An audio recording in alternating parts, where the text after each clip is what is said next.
Hai, salam sejahtera untuk kita semua. Dalam berbagai pandangan, nama Imam Mahdi sering dikaitkan dengan sosok yang akan membawa perubahan besar di dunia, membawa keadilan dan membimbing umat manusia menuju jalan yang benar.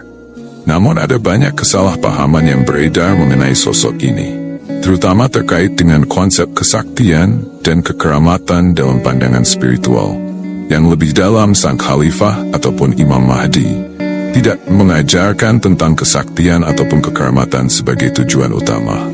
Sebaliknya, fokus ajarannya adalah pada pembentukan akhlak yang baik, seperti rendah hati, kesabaran, dan keikhlasan.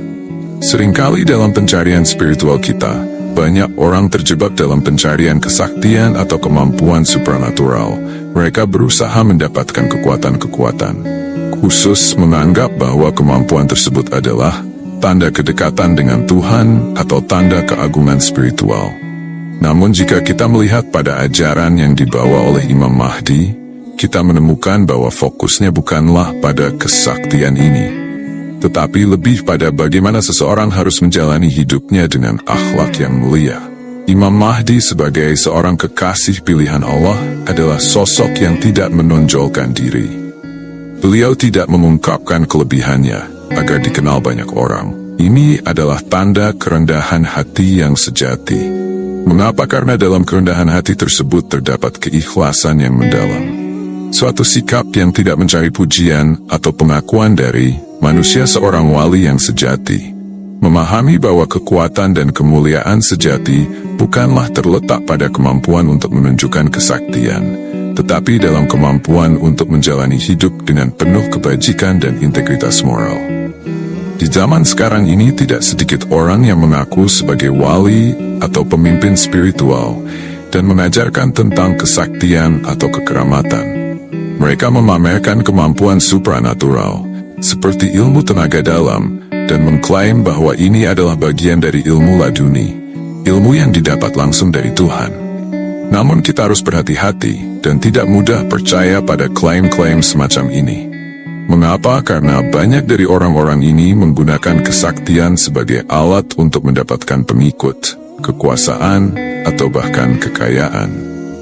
Ini bukan berarti bahwa semua orang yang memiliki kemampuan supranatural adalah penipu atau tidak benar.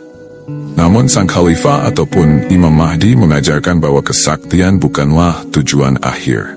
Kesaktian ataupun kemampuan luar biasa lainnya tidak boleh menjadi fokus atau alasan kita untuk mengikuti. Seseorang fokus utama harus tetap pada pembentukan akhlak yang baik, pengembangan spiritual yang mendalam, dan hubungan yang lebih dekat dengan Tuhan. Untuk benar-benar memahami ajaran Imam Mahdi, kita harus melihat pada kehidupan sehari-hari kita sendiri. Bagaimana kita bisa menjadi lebih rendah hati? Bagaimana kita bisa menunjukkan kesabaran di tengah-tengah ujian dan tantangan yang kita hadapi? Bagaimana kita bisa menjadi lebih ikhlas dalam tindakan kita, tanpa mencari pengakuan atau pujian dari orang lain? Ini adalah pertanyaan-pertanyaan yang harus kita renungkan dan jawab dalam perjalanan spiritual kita. Selain itu, kita harus memahami bahwa ajaran Imam Mahdi menekankan pentingnya kebersamaan dan kesejahteraan sosial.